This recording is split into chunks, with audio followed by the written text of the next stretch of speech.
अज्ञानतिमिरान्धस्य ज्ञानाञ्जनशलाकया चक्षुरुन्मीलितं येन तस्मै श्रीगुरुवे नमः।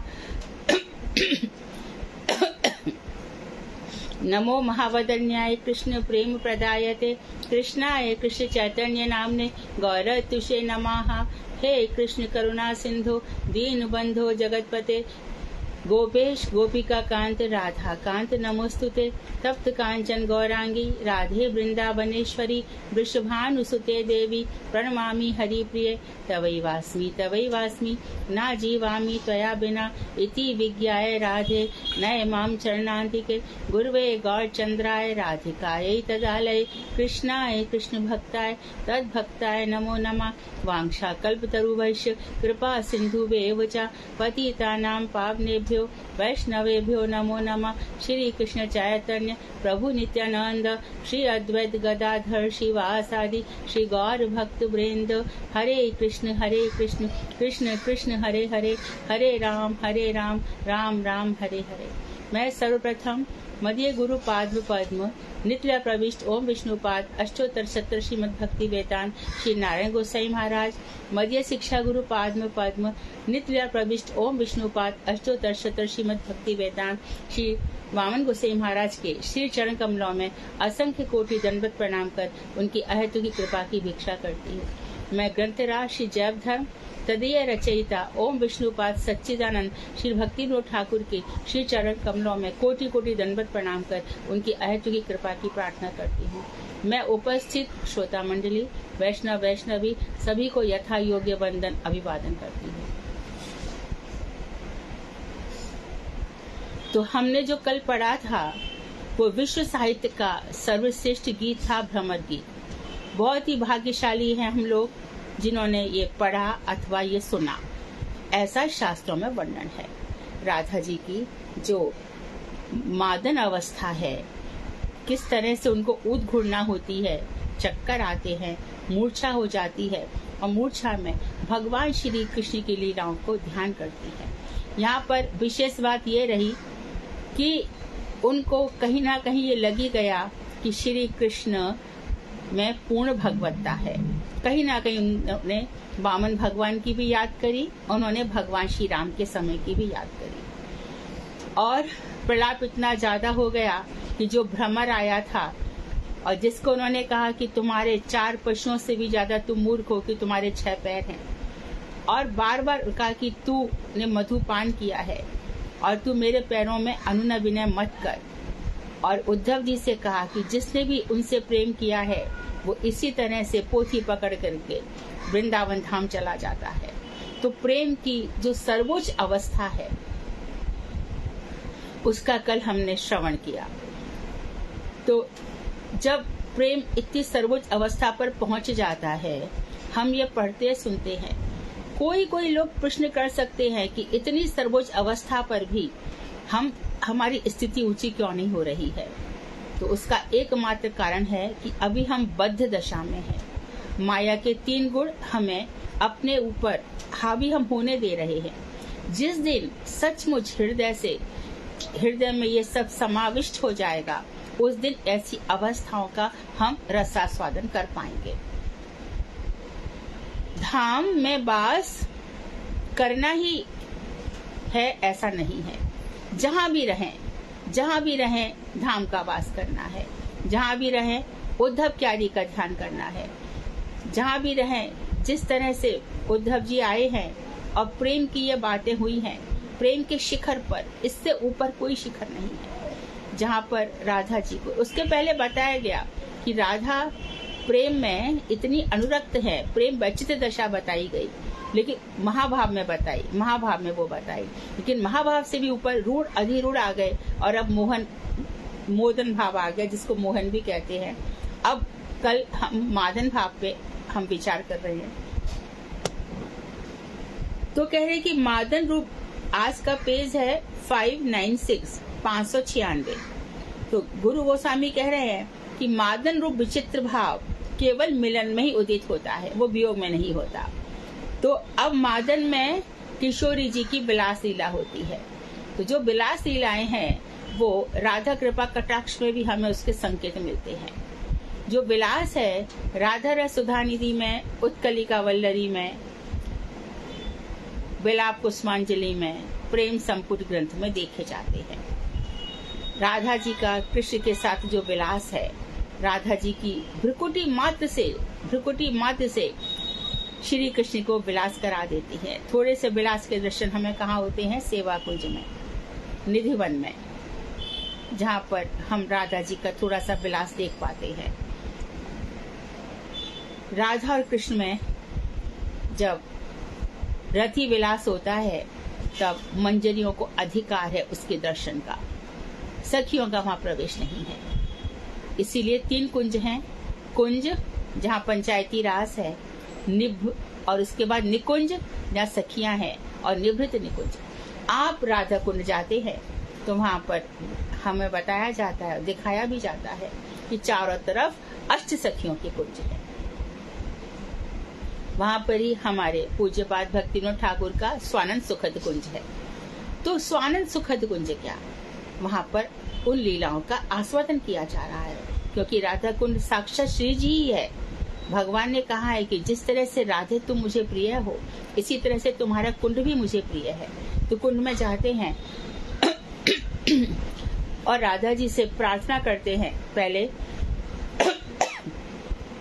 हम स्नान करते हैं, अपने मस्तक पर आचमन करते हैं, मस्तक पर राधा कुंड का जल डालते हैं, उनसे आज्ञा मांगते हैं कि हमें दर्शन का सौभाग्य प्रदान करो। फिर जैसे तैसे करके घबराते हुए कि कहीं कोई अपराध ना हो जाए, हम राधा कुंड में प्रवेश करते हैं।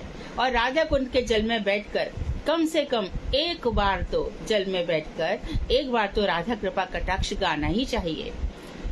उस समय तो पता नहीं चलता, लेकिन धीरे धीरे ये जरूर पता चल जाता है कि हम उन करोड़ों अरबों लोगों में से एक हैं जहाँ पर श्री जी की हमें ये कृपा मिली है। इस कृपा से बाकी लोग वंचित हैं, दुर्भाग्य उनका। हम लोग कुछ तो पहले कर ही आए हैं। कहते हैं कि वेद पाठी ब्राह्मण भी राधा कुंड की महिमा नहीं समझ सकते। जहाँ तक कि जो 4 संप्रदाय हैं, उसमें गौड़ीय संप्रदाय में जो राधा कुंड की महिमा है या राधा जी की महिमा है, वो लोग उसका पार नहीं पा सकते। वल्लभ संप्रदाय वाले, पुष्टि मार्गी जिसको बोलते हैं, श्री संप्रदाय, रामानुजी संप्रदाय और मध्वाचार्य जी वाले, वो लोग भी उसको समझ नहीं सकते। तो इसकी महिमा अपार है। हमें भावभीनी हृदय से ये कथाएं सुननी चाहिए। तो कह रहे हैं कि मादन रूप विचित्र भाव मिलन में ही होता है इसमें, लेकिन इसमें जो है विलास है। तो विजय कह रहे हैं, प्रभु क्या किसी मुनि की वाणी में इस प्रकार के मादन का वर्णन पाया जाता है? तो वो ये कह रहे हैं, मादन रस अनंत है, उसका कोई अंत नहीं है। उसकी संपूर्ण गति अप्राकृत मदन रूप श्री कृष्ण के लिए भी दुर्गम है। कल भी बताया था कि भगवान श्री कृष्ण अप्राकृत मदन है, मत जड़ता नहीं है, इसलिए अप्राकृत। शुक मुनि भी इसका सम्यक वर्णन नहीं कर सके। यानी कि जो सुखदेव गोस्वामी वर्णन कर रहे हैं, और जैसी परीक्षित ने प्रश्न कर दिया कि परदारा भी स्पर्शनम, भगवान श्री कृष्ण जो कि साक्षात ब्रह्म है, परमात्मा है, भगवान है, उन्होंने परदाराओं का दूसरे की स्त्री का स्पर्श क्यों किया? यहाँ पे 2 पहलू हैं, क्योंकि उस सभा में सब सारे ऋषि बैठे हैं, सारे मुनि बैठे हैं, सब लोग आकर के बैठे हुए हैं। वहां पर ध्रुव है, प्रहलाद है, सब है, और वहां पर ये गोपी गीत गाया गया। उसके बाद महाराज का वर्णन हुआ, और अंत में जब ये प्रश्न पूछा तो सुखदेव गोस्वामी ने कहा, परीक्षित, इसके आगे का बात मैं तुम्हें नहीं बता पाऊंगा। उन्होंने बात को खत्म ही कर दिया और पुराने प्रसंग पर आ गए।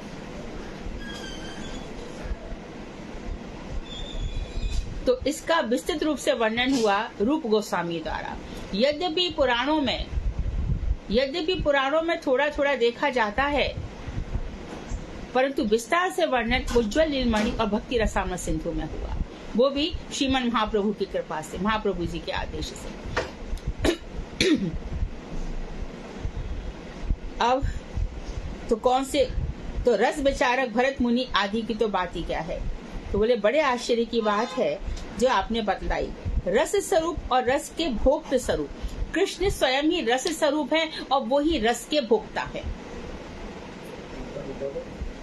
संसार के लोगों में तो जड़ रस है, जड़ इंद्रियों का रस, खाने पीने का रस है ना, या फिर थोड़े छोटे मोटे बच्चे खिला लिए उसी में आनंदित हो रहे हैं, कैसे कैसे कौन से जड़ रसों में है। लेकिन भगवान श्री कृष्ण स्वयं रस स्वरूप हैं और रस के जो भोक्ता है वो, क्योंकि ये मोदन मादन भाव का रसास्वादन कौन करे। हम में से एक भी जो अपने को पुरुष मानते हैं या स्त्री मानते हैं, भक्ति में वो होते नहीं है, क्या एक भी इस रस तक पहुंच सकते हैं?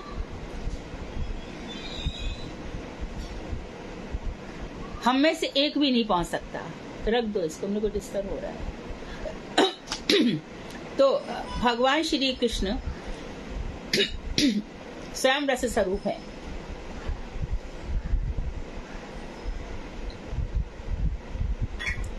और रस के भोक्ता भी वही है।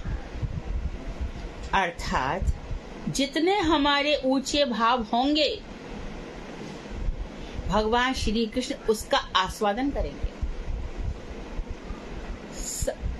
हम कीर्तन करते हैं तो यदि हम गोस्वामी वर्ग के फॉलो अप में कीर्तन करते हैं तो उन गीतों को कृष्ण सुन सकते हैं, हमारे गोसाई सुन सकते हैं। लेकिन वही सामान्य लोगों के द्वारा बनाए हुए गीतों से कृष्ण प्रभावित हो जाए नहीं होता। वेदांत साफ कहता है कि ये जो वाणी हम बोल रहे हैं ये ऊपर जाने लायक नहीं है।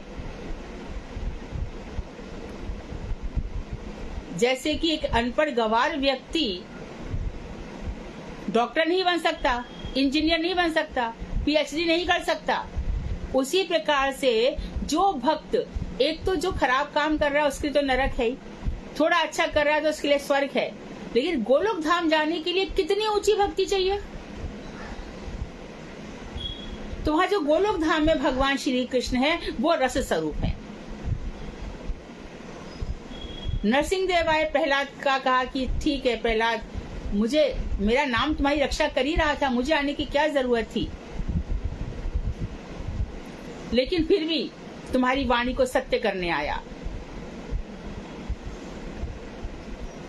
और सारे लोगों को बता दिया कि ब्रह्म व्याप्त सर्वत्र समाना और प्रेम से प्रकट होए हम जाना। भगवान सब जगह व्याप्त हैं, प्रेम से प्रकट हो जाते हैं कहीं भी। तो अब इस स्टेज देखो, जो जैसी ऊंची अवस्था में जाएगा उस ऊंची अवस्था में ये जो हमारी वाणी हम बद्ध अवस्था में बोलते हैं वो तो हमारे कर्म दोष का कारण बनती है और हमें भोगना पड़ता है। किसी का अपमान किया, किसी की झूठी प्रशंसा कर दी, किसी की चाटुकारिता जिसको कहते हैं चमचागिरी करना, वो सब कर दी, इसका दोष कौन भोगेगा? वाणी तो कर्मेंद्रिय है ना। किसी का मजाक बना दिया, किसी का उपहास बना दिया, जहाँ तक कि द्रौपदी के वचन में ही है, द्रौपदी ने इतना ही तो कहा था अंधे के पुत्र अंधे ही होते हैं, एक बड़ा महाभारत हो गया। ये सब हमारे लिए शिक्षाएं हैं। तो यहाँ पर बोली जाने वाली जितनी भी बातें हैं वो ऊपर नहीं पहुंचती। ऊपर पहुंचते हैं मंत्र, वहां संस्कृत भाषा पहुंचती है।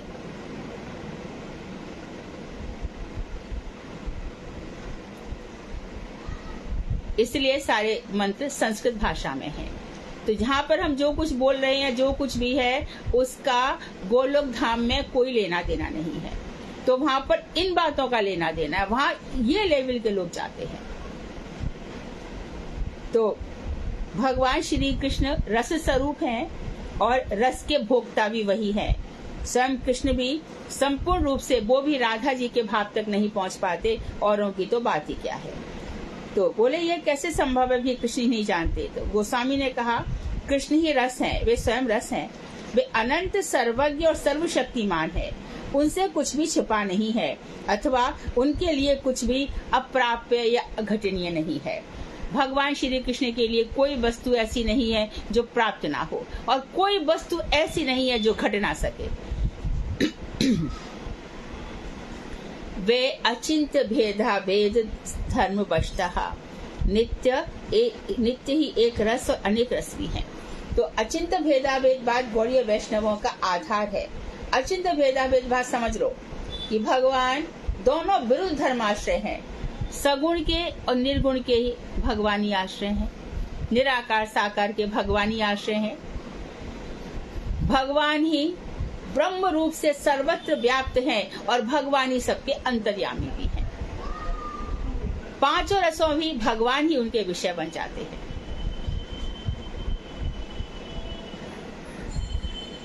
और जहां तक कि देखो, कंस के साथ जब मंच पर युद्ध हो रहा था चारों और मुष्टि के बीच में, तो उन्हीं भगवान में 12 रस सबको दर्शन हो रहे थे।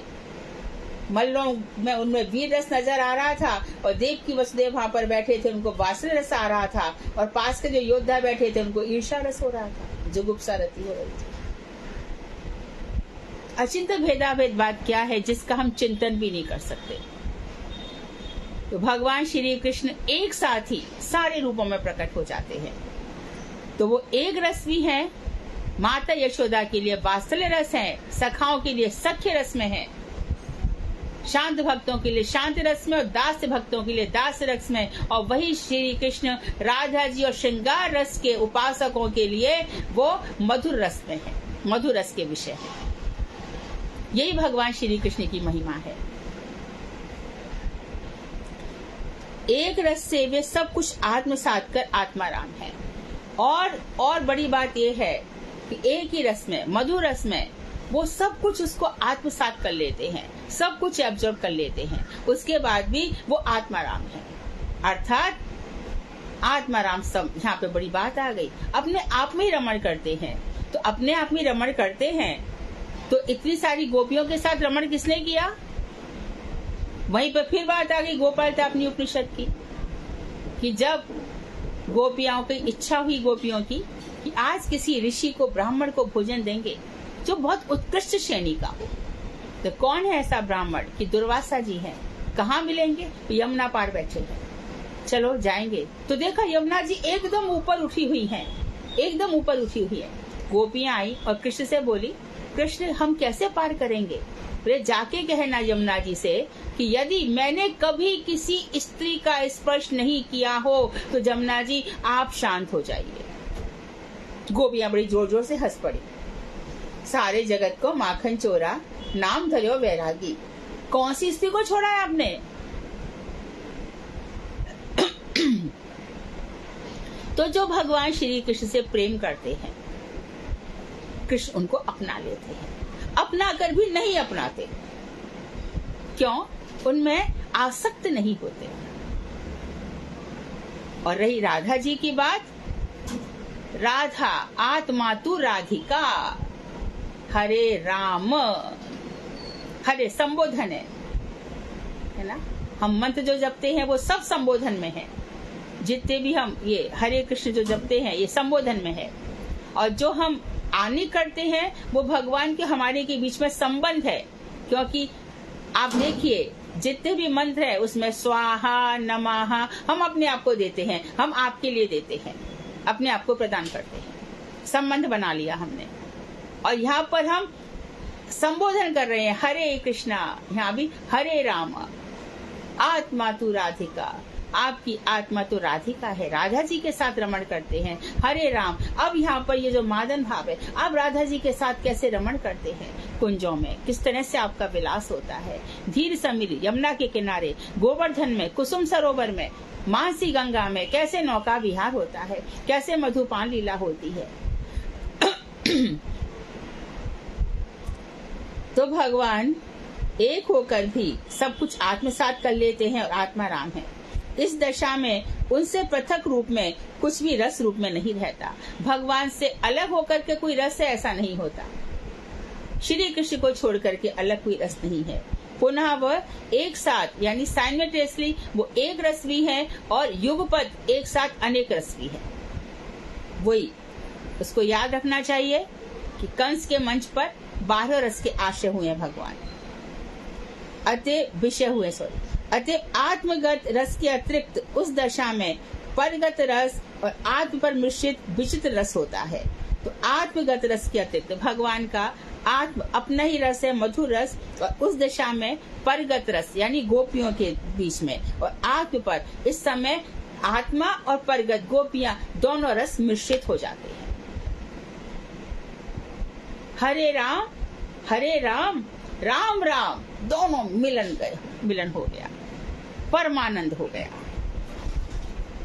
किशोरी जी माधव का जो मिलन हुआ, परमानंद हो गया। राधा परम उल्लसित हो जाती है, श्री कृष्ण भी पूर्व बहार में मानो खिल जाते हैं। एक प्रेम की बगिया एकदम पुष्पों से खिल जाती है, उल्लास ही उल्लास हो जाता है। इसी उल्लास का, इसी को हल्लसिक नृत्य कहते हैं रात, जब परम उत्साह के साथ हुआ, जहाँ पर किसी प्रकार का डिप्रेशन नहीं, फ्रस्ट्रेशन नहीं, वैकुंठ जहाँ पर सब प्रकार की कुंठाएं चली गई, अब वैकुंठ से ऊपर गोलोक जहाँ आनंद ही आनंद, आनंद चिन्मय रस। तो ये मिश्रित रस होता है। शेषोक्त दोनों प्रकार के रसों का अनुभव ही उनका लीला सुख है। तो अंतिम जो हमने कहे दोनों प्रकार के मोदन और मादन, इनका अनुभव ही उनका लीला सुख है। ये भगवान का लीला सुख है। तो अब यदि कोई सोचे कि संसार में हम जो इतने सारे कर्म भोग रहे हैं सब, ये भगवान का कुछ लेना देना नहीं है, जीव अपने ही कर्मों का फल भोग रहा है। भगवान श्री कृष्ण को कोई मतलब ही नहीं है। करोड़ों लोग जाने कौन अच्छा, किसी के पास क्या है, किसी के पास क्या नहीं है, किसी को कोई लेना देना नहीं। वहां उनको लेना देना है, किसी ने उनको पुकार लिया, वहां उनको मतलब है। वहां पर तू अमीर है, गरीब है, काना है, लूला है, लंगड़ा है, सुंदर है, विद्वान है, वहां उनको कोई मतलब नहीं है।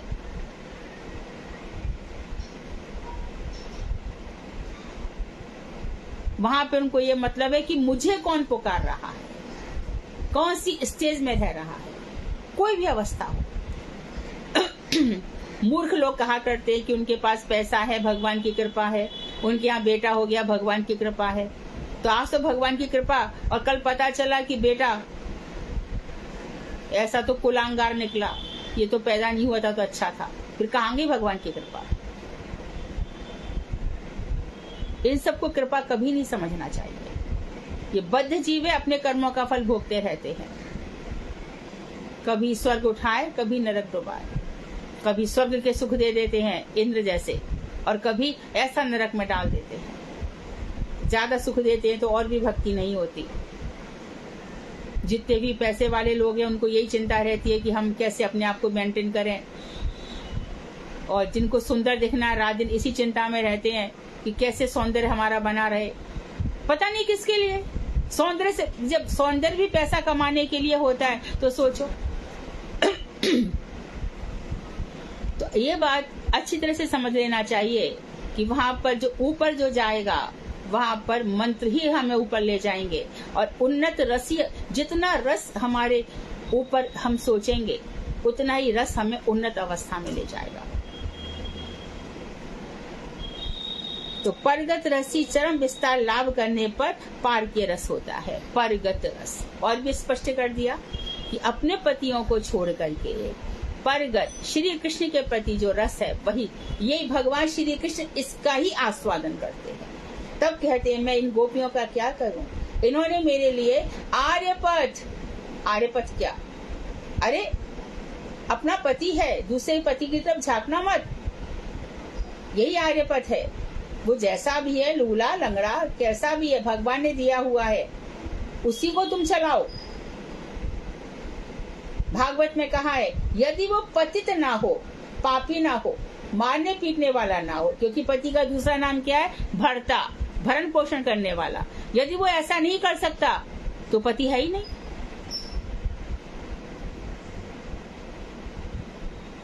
तो उस समय ये तो इन गोपियों ने क्या किया, उनके तो पति भी अच्छे थे, उस समय तो मारने पीटने वाले नहीं होते थे।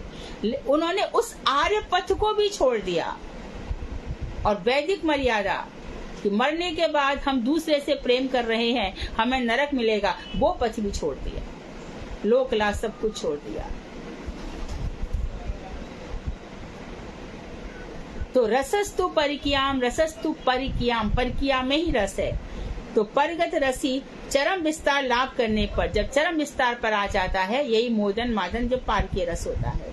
वृंदावन में यह चरम विस्तृति अत्यंत प्रस्फुटित है। वृंदावन में बहुत देखी जाती है। कहाँ? यमुना के किनारे चले जाओ, वहाँ निधुवन में, सेवा कुंज में, और वहाँ पर जितने भी वन है वहाँ पर देखा जाता है परकीय रस। वहाँ पर ललिता जी, विशाखा जी, वृंदावन का मतलब 84 कोस, वहाँ ललिता जी का मंदिर है, तुंग विद्या का मंदिर है, चित्रा जी का मंदिर है, विशाखा का मंदिर है, सुदेवी, रंग देवी, इंदुलेखा, सबका मंदिर है उधर।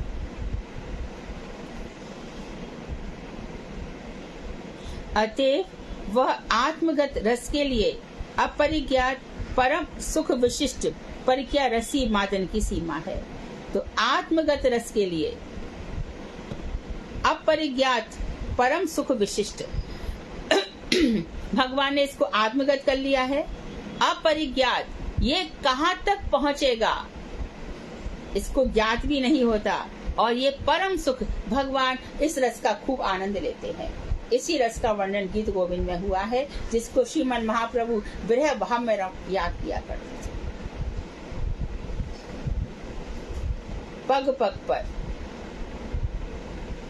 सखी मैं चुपके से जाना चाहती हूँ, पर मेरी ये पायल बज उठती, रह रह कर रुनझुनती। प्रथम मिलन की बेला आई, चढ़ बीड़ा के संदंडी। हर दफे उनको लगता है मैं प्रथम बार मिल रही हूँ, और आंखों में लज्जा आ जाती है। कृष्ण इसी का आस्वादन करते हैं।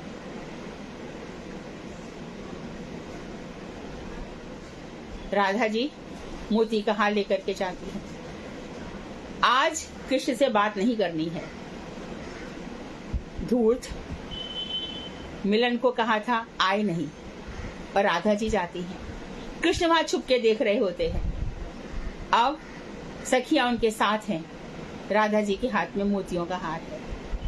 अब कृष्ण कह रहे हैं कि अंदर हमारा प्रवेश मना है, बाहर सब मंजरियां रह गई हैं, आज कृष्ण अंदर नहीं घुस सकते। तो उन्होंने क्या किया कि पेड़ की डाली से डाली पर चढ़ते हुए जिधर से किशोरी जी जा रही हैं, उस वृक्ष की डाली पर बैठ गए, और फिर वहां से गुरु जी कथा सुनाते थे कभी कभी, और वहां से एकदम कूद जाते थे, और ऐसे कूदे कि राधा जी झटके उनके हाथ का सारे मोती बिखर गए। अब मोती बिखर गए तो राधा कृष्ण को देखने लगी। तो लता विशाखा जी राधा जी की सहायता करने लगी, चलो मोती जल्दी जल्दी उठा लेते हैं। तो राधा जी भगवान श्री कृष्ण को देख रही है, और एक एक मोती देखती जा रही है, नीचे थाली में रखती जा रही है, और ललिता विशाखा से कह रही है, सखियो मोती तो मैंने ही गिराए हैं ना, मैं ही समेटूंगी। क्यों कह रही है? क्योंकि जितनी देर दोनों ने उठा लिया तो फटाफट मोती उठ जाएंगे, फिर मेरे को ये लोग आगे ले जाएंगी, तो मुझे कृष्ण का दर्शन कैसे होगा। इसलिए कह रही है कि मैंने ही गिराए हैं, मैं ही उठाऊंगी, जिससे वे बहुत समय तक कृष्ण के दर्शन कर सके। ऐसे विलासों का भगवान आनंद प्राप्त करते हैं। गुरु जी एक बार और एक कथा सुना रहे थे कि भगवान श्री कृष्ण जब मना हो गया तो राधा जी वहां से निकली कि आज कुंज में प्रवेश नहीं है कृष्ण का। तो बरसात का मौसम था, एक गड्ढा पड़ा था। राधा जी बड़ी सजी धजी थी और अभिसारी करने जा रही थी, लेकिन विलंब हो गया कृष्ण के आने में। तो विलंब सहन नहीं होता सखियों को। तो जैसे भगवान कृष्ण ने देखा, पेड़ों पर चढ़ गए कि राधा आ रही है, तो जानबूझ करके वो गड्ढे पे गिरे और सारा की सारा पानी उछल करके राधा जी के मुखारबिंद पर आ गया। और फिर कृष्ण कहने लगे, राधे। राधा जी को हंसी आ गई, मिलन हुआ, बोले तुम्हारा श्रृंगार मैं करता हूँ सखी। तो आप देखो इमली तालाब पे राधा जी के भगवान केश बंधन कर रहे हैं। तो ये जो लीलाएं हैं, एक नील भगवान नील वर्ण के हैं, एक सोने के समान सुंदरी गौर वर्णा है, और इस तरह से वो भक्तों को परम आनंद दे रहे हैं। उनको देखने मात्र से ही ऐसा लगता है क्या जिंदगी जी रहे हैं, वृंदावन धाम जाते हैं, वाह क्या सुख है राधा रमन लाल जी के चरणों में। और जितने भी हमारे नारद, ब्रह्मा, शंकर कैसे पागल हो जाते हैं और स्तुति स्तवन किया करते इन्हीं लीलाओं के कारण। सुचारु वक्त्र मंडलम सुकर्ण रत्न कुंडलम सुचर्चितांग चंदनम नमामि नंदनंदनम प्रजांगना सुनायकम सदा सुख प्रदायकम जगन मना प्रलोभनम ब्रजांगना सुनायकम। जितने भी ब्रज स्त्रियां हैं उनके नायक हो, सदा सुख प्रदायकम, आप सदा सुख देने वाले हो। और आप दोनों की लीलाओं को देख करके सारे जगत का मन लोभित हो जाता है।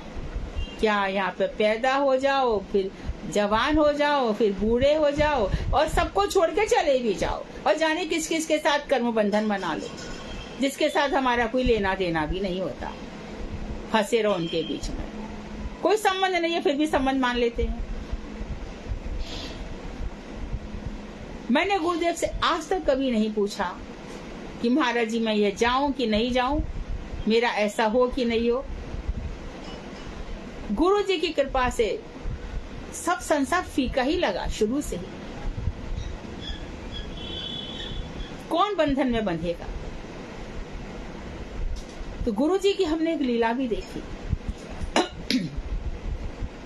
गुरु जी से कोई पूछता था तो गुरुदेव कहते थे अभी तुम्हारे मन में उनके प्रति विचार है तो हम समझते हैं, तुम चले जाओ। यदि मिलने की भाव ही नहीं होता तो तुम हमसे पूछते भी नहीं। मन से निकालना होगा, विचार से नहीं। पूरा विचार मन सबसे हटा देना पड़ेगा। परंतु एक साथ नहीं, धीरे धीरे धीरे धीरे। कभी भी किसी को ब्लाइंडली फॉलो मत करना। अपने भजन से जैसे जैसे होगा, आम पक जाएगा तो वो छूट भी जाएगा।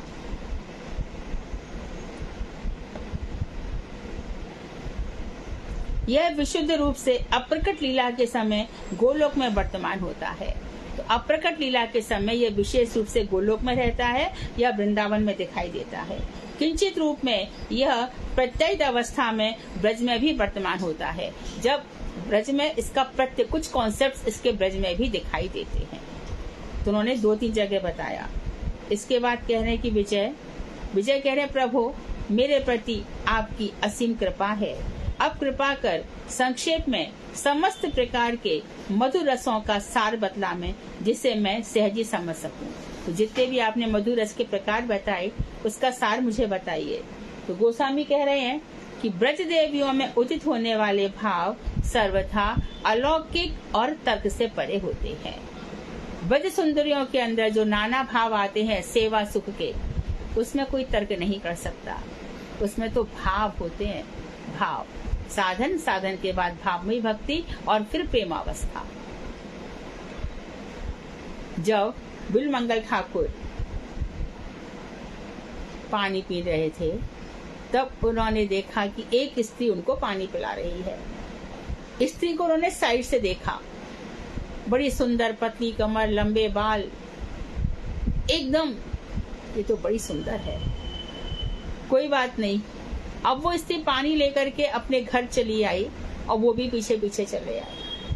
चले आकर के उन्होंने कहा ये बाबा है, चलो इनको प्रसाद खिलाएंगे। तो प्रसाद खिलाने बैठे। पहले उसके पति ने पूछा कि आप प्रसाद क्यों नहीं खा रहे हो। तो उन्होंने कहा कि तुम्हारी जो पत्नी है मुझे उसके जूड़े के पिन चाहिए। भैया बाबा है, जो मांग रहे दे दो, पता नहीं कुछ काम आ रहे होंगे। तो वो पिन लेकर के उन्होंने अपनी आंखी फोड़ डाली कि जिन आंखों में ऐसी बद अवस्था में मेरी ऐसी तामसी मति हो रही है, उन आंखों का ना रहना ही अच्छा है। फिर वही बिलमंगल ठाकुर के ऊपर भगवान ने इतनी कृपा करी कि जब वो घर से निकल गए, कुछ नहीं दिख रहे हैं, तो वो बच्चा आ गया 5 वर्ष का बालक, और बिलमंगल ठाकुर से कह रहे हैं कि बाबा चलो, कहाँ जाने वाले, मैं भी वृंदावन जा रहा हूँ, तुम मेरे साथ चलो। और पूरे वृंदावन में जिसने भी कृष्ण कर्णामृत पढ़ा हो, कितने सुंदर श्लोक लिखे हैं उन्होंने भगवान सुंदर की सुंदरता पर, उनके गुणों पर, उनकी लीलाओं पर, उनकी अलकावलियों पर, उनके रत्नारे नेत्रों पर, उनके मुखार बिंद पर, कितने उनके चरणों पर, कितने सुंदर। क्या दिख रहा था? अंदर की आंखें, ज्ञान चक्षु, भाव चक्षु प्रेम चक्षु प्रेमांजन क्षुरित विलोचनेन। तो ये जो महानुभाव है ये तो आंख बंद करके रहते हैं, इनको क्या दिख रहा है?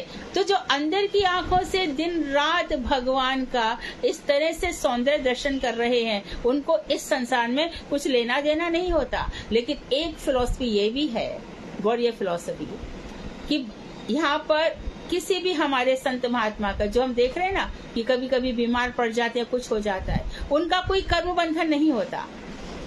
उनका तो उनका ही क्या, किसी का भी प्रारब्ध अप्रारब्ध जब ही नष्ट हो जाता है जबकि भजन होता है। लेकिन भगवान क्या करते हैं, क्योंकि प्रारब्ध के बिना कोई इस संसार में आएगा नहीं।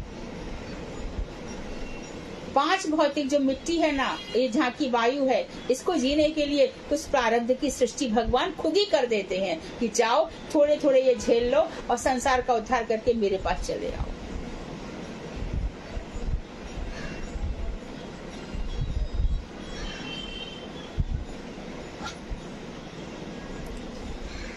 तो ये सब भाव अलौकिक होते हैं, इनमें तर्क नहीं होता, ये तर्क से परे होते हैं। तो बिलमंगल ठाकुर ले गए उनको वृंदावन, और वृंदावन में फिर जब श्री कृष्ण हाथ छुड़ा रहे हैं, तब ये गीत सूरदास के लिए भी आता है और ये गीत बिलमंगल के लिए भी आता है। ये दोहा, हाथ छुड़ाए जात हो निर्बल जान के मोर, हृदय से जब निकसोगे तब जानूंगो तो। हाथ छुड़ा रहे हो मुझसे क्योंकि मैं कमजोर हूँ, छुड़ा लो, हृदय से निकल कर देके दिखाओ, तब मैं समझूंगा कि हाँ आप बड़े बलिष्ठ हैं।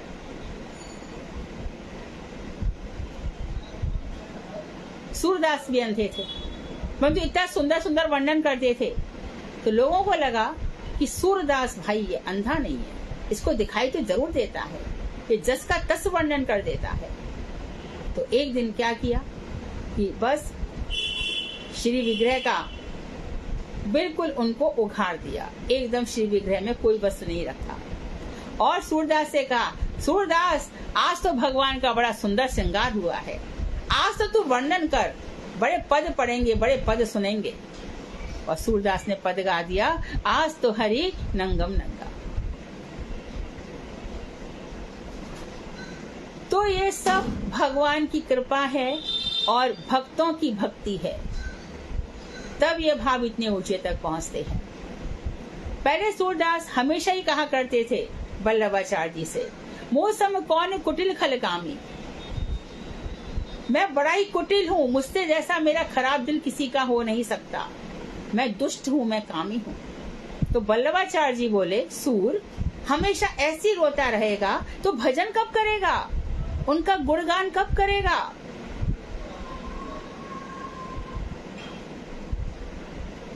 मोह सम पतित कौन जग माही, इस जग में मेरे समान कोई पतित नहीं है। कृष्णदास कविराज गोस्वामी ने कहा कि अरे मेरी स्थिति तो विष्टा के कीड़े से भी ज्यादा खराब है। जितनी दैन्यता है, दैन्यता की सीमा देखो। और चैतन्य चैतन्य उनके हृदय में प्रकट हो रहा है, राय रामानंद संवाद हो रहा है, रूप शिक्षा सनातन शिक्षा हम देख रहे हैं, जगन्नाथ की यात्रा देख रहे हैं, क्या क्या वर्णन नहीं किया उन्होंने।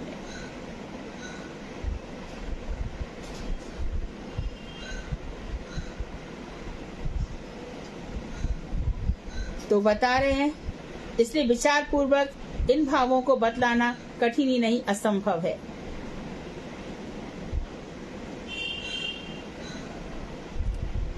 शास्त्र में ऐसा कहा गया है कि श्री राधिका का राग पूर्व राग से प्रकट हुआ था। पूर्व राग मतलब बंशी की सुनकर, बंशी की आवाज सुनकर प्रकट हुआ था। वही राग किसी विशेष दशा में अनुराग और फिर अनुराग से स्नेह होता है। धीरे धीरे वही राग कन्वर्ट हुआ अनुराग में, अनुराग से स्नेह हुआ, और फिर वही राग, अनुराग, स्नेह, मान और प्रणय, ये स्टेज है। पुनः मान हुआ और प्रणय के रूप में प्रकाशित होता है। ये सब बातें स्थिर नहीं होती, परंतु यह निश्चित है कि साधारण रति में धूमायित अवस्था ही सीमा है।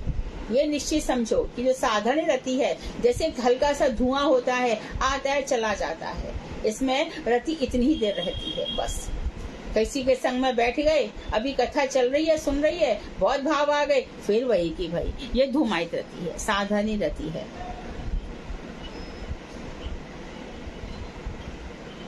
हृदय में बहुत भाव चाहिए, बहुत सुंदर भाव चाहिए। यस्य देवे तथा गुरु, जिसकी भगवान में जैसी भक्ति हो वैसी अपने गुरु में हो। और गुरु भी,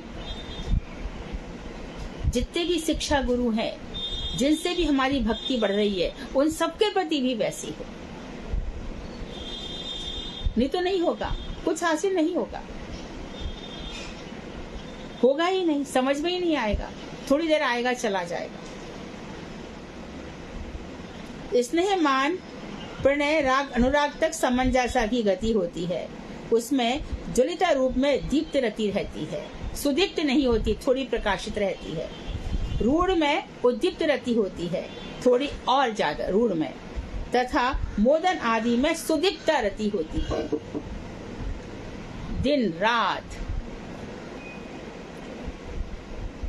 जाकी ज्योति जले दिन रात। प्रभु जी तुम दीपक हम बाती, जाकी ज्योति जले दिन रात। हृदय में दिन रात लौ जलती रहती है।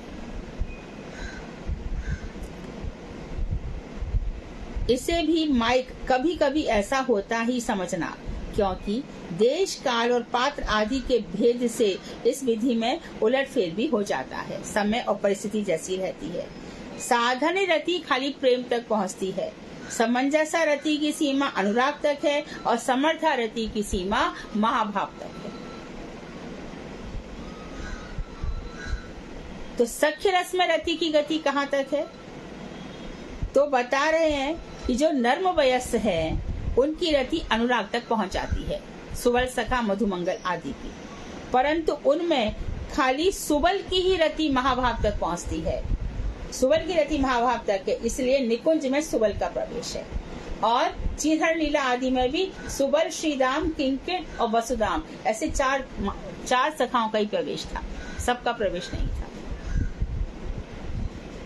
विजय स्थायी भाव का लक्षण जिससे आपने पहले बतलाया था, उसी लक्षण को मैं महाभाव तक देखता हूँ, अर्थात माधुर्य से परिपूर्ण रहेगा हृदय। इसलिए मधुराष्टक सबको भाता है, सभी कुछ मधुर ही मधुर है। मधुराधिपते रखिलम मधुरम, तेरी वेणु भी मधुर है, तेरी रेणु भी मधुर है, तेरी गैया भी मधुर है, तेरी लीला भी मधुर है, तेरे वसन भी मधुर है, तेरी मुस्कान भी मधुर है, तेरे चरित्र भी मधुर है, तेरे गीत भी मधुर है।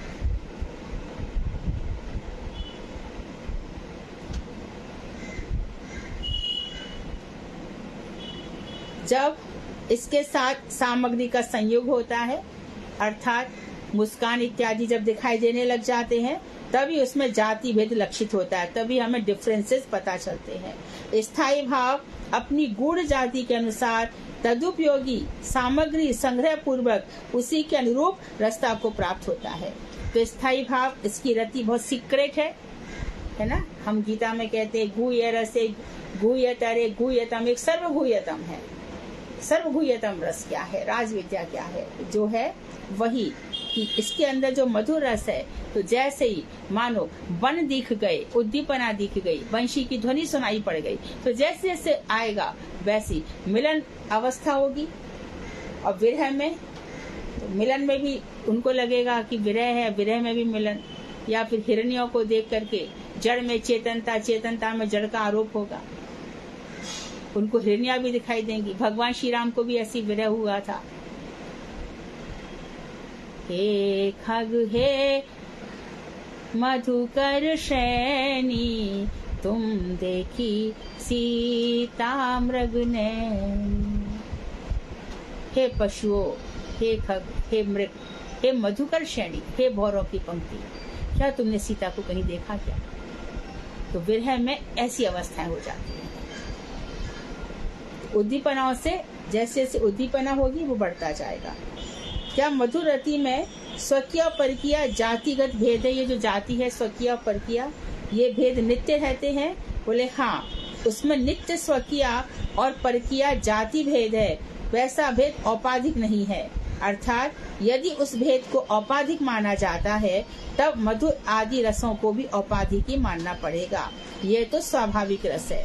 ये स्वकीय और परकीय जाति भेद है। एक ही रस के दो प्रकार है, जैसे कि आत्मा के दो प्रकार है, स्त्री और पुरुष। तो इसी प्रकार से प्रेम ही है स्वकीय और परकीय। तो ये भेद औपाधिक नहीं है, किसी चीज को लेकर के नहीं है। जैसे कि हम उपाधि देते हैं ना संसार में, ये इसका मामा लगता है, ये इसका बेटा लगता है, ये इसका ऐसा लगता है, ऐसे इसमें कोई उपाधि, कोई नाम नहीं है इसका। यदि इस भेद को हम औपाधिक मानते हैं तब हम मधुर रस को भी कितने सारी उपाधियों से युक्त करना पड़ेगा। ये राधा जी वाला रस है, ललिता जी वाला रस है, ये कुब्जा वाला रस है, ऐसा नहीं। हमने इसको यूनिवर्सल बना दिया है। ये साधनी रति है, समझ, इसके अलग अलग नाम नहीं है। जिसका जो नित्य स्वाभाविक रस है वही इसका नित्य जातिगत रस भी है। स्वकीय और परकीय, जो इसका स्वकीय है, यानी कुछ जो गोपियां हैं स्वकीय मान सकती हैं कृष्ण को, और कुछ गोपियां परकीय भी मान सकती हैं, पर है मधुर रसी, है वो मधुर रसी। उसी के अनुरूप उसकी रुचि होती है और वैसा ही भजन होता है तथा उसकी प्राप्ति भी वैसी होती है। तो भगवान श्री कृष्ण रस स्वरूप है। तो सखाओं को सख्य रति रहती है मन में, मधुर रति रहती है, सख्य रति, मधुर रति, और यशोदा जी में वात्सल्य रति है। तो उसी हिसाब से उसका भजन होता है। वात्सल्य रति की भी बहुत लोग यशोदा जी के अनुगत्य में, अभी देखो सर्दी पड़ रही है ना, तो बस लाला को ठंडी ना लग जाए तो लाला को गोंद के लड्डू और मेथी के लड्डू, ना जाने क्या क्या खिलाते हैं, सर्दी ना लग जाए। तो ये साधारण रति वात्सल्य रति है। ये इसकी कोई जाति नहीं, ये उपाधि नहीं है। तो भजन भी वैसा ही होगा और उसकी प्राप्ति भी वैसी होती है, क्योंकि भैया वहां तो शर्त है, एकदम सीधी सादी शर्त है। ये यथा भगवान को मानो और भगवान की बात ना मानो। भगवान ने श्रीमद् भागवत में ना जाने कितने ही स्थानों पर कहा है, मुझे मानो ना मानो, मेरे भक्तों का सम्मान करो। पर हम नहीं करते। कहां से क्या हमारा स्वार्थ सिद्ध हो जाए, बस ये सेवा नहीं मानी जाएगी, गिनी नहीं जाएगी भाई। कर्म दोष बनेगा, वो कर्म दोष बनेगा।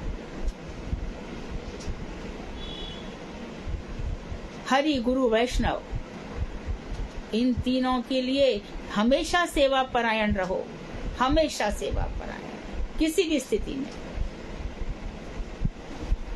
तो जैसा भजन होगा वैसी प्राप्ति होगी। ब्रज में भी स्वकीय रस है। जो कृष्ण में पति भावना रखती हैं, उनकी रुचि साधन भजन और प्राप्ति तदनुरूपी होगा। ब्रज में भी जो श्री कृष्ण को पति रूप में मानती हैं, भांडेर यहाँ पे चले जाओ, चतुर्वेदी की जो स्त्रियां थी, याज्ञिक पत्नियां, वो भी भगवान श्री कृष्ण को पति रूप में मानती थी। तो श्री कृष्ण का जिसने जैसा भजन किया उसको वैसा ही मिला। द्वारका की स्वकीयता वैकुंठगत तत्व है, परंतु ब्रज की स्वकीयता गोलोकगत तत्व है। द्वारका में जो जाएंगे वो द्वारका की महिषियों का चिंतन करने वाले गोलोक धाम नहीं पहुंचेंगे, वो वैकुंठ तक रह जाएंगे।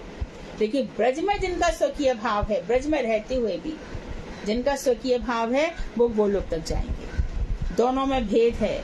अथवा ब्रजनाथ के अंत स्थित वासुदेव संबंधित यह स्वकीय तत्व अपनी चरम अवस्था में वैकुंठ को ही जाता है। तो जो लोग वासुदेवाय कृष्णाय हरे परमात्मने प्रणत क्लेशनाशाय गोविंदाय नमो नमः, ये वाले, इनमें भेद है दोनों में। अथवा ब्रजनाथ के अंत स्थित वासुदेव, और जो ब्रजनाथ के अंतर में जो वासुदेव स्थित हैं और उन्हीं को अपना पति मान लिया, ये सब चरम अवस्था में वैकुंठ को ही प्राप्त होंगे। उनको वृंदावन धाम या गोकुल धाम ऊपर प्राप्त नहीं होगा। इतना सुनकर विजय श्री गुरुदेव को प्रणाम कर महाप्रेम में विभोर होकर के घर पर लौटे। 36वां अध्याय समाप्त और कल हम 37वां अध्याय शुरू करेंगे और इसमें फिर और ऐसी सुंदर गहरी गहरी बातें होंगी। अब हम बहुत आगे बहुत सुंदर सुंदर भाव आएंगे कि भगवान का दर्शन कैसा होता है। छोटे छोटे पॉइंट आएंगे। काफी जो कठिन पक्ष था वो निकल चुका है। अब हमारे ऊपर क्या बीत रहा है, कैसी हमारी वरण दशा है, कैसी आपन दशा है, मंजरियों में कौन से भाव प्रकट हो जाएंगे, कैसे हमारे वस्त्र हैं, कैसी हमारी अब अनुभूतियों वाली बात आएगी। अनुभूतियों में प्रवेश करेंगे। तो 37, 38, 39, 40 तो एक तरह से हमारे 4 अध्याय बाकी हैं। तो 4 हफ्ता ज्यादा से ज्यादा ये चलेगा और कहाँ तक हम इसका लाभ उठा पाएंगे ये तो हमारी चेष्टा और भगवान श्री कृष्ण की कृपा पर निर्भर करता है। योगेश जी बैठते हैं कि नहीं आजकल? वांछा कल्पतरुवश्य कृपा सिंधु वेवचा पतितानां पावनेभ्यो वैष्णवेभ्यो नमः।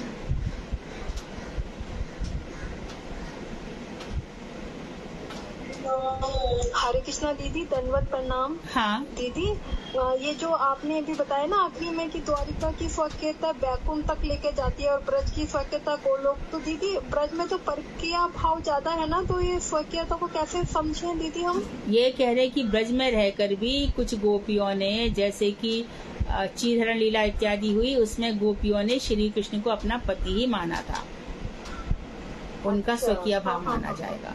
और जीव गोस्वामी ने इसको स्पष्ट भी किया है कि ब्रज में कुछ गोपियों का स्वकीय भाव था। अच्छा, ठीक है दीदी, थैंक यू दीदी। हरे कृष्णा। हरे कृष्णा।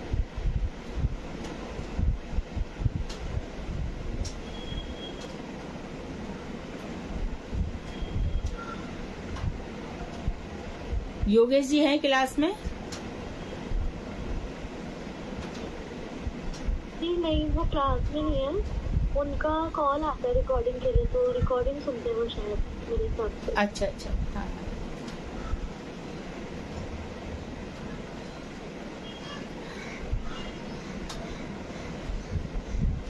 हरे कृष्णा दीदी, दंडवत प्रणाम। हाँ दीदी, आपने ना इस वाले जो प्रश्न उत्तर है वो केवल 8 पेज बोले हैं, तो वो हम कल कर लें फिर?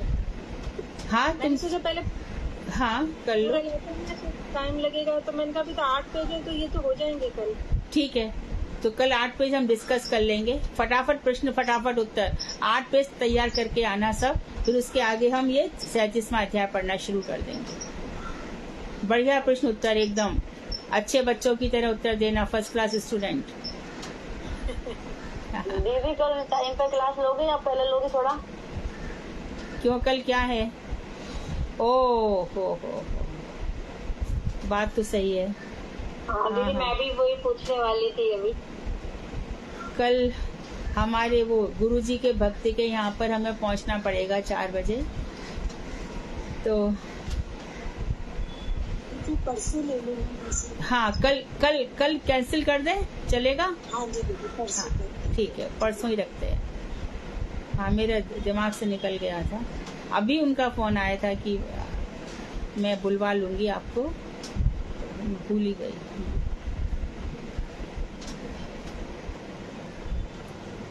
कल हमारा कीर्तन का प्रोग्राम है।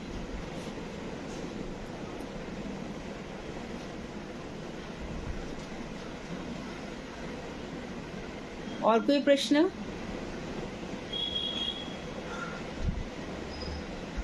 ठीक है, फिर परसों मिलते हैं। वांछा कल्पतरुवश्य कृपा सिंधुभ्येव च पतितानां पावनेभ्यो वैष्णवेभ्यो नमो नमः। धन्यवाद दीदी। हाँ, हरे कृष्णा।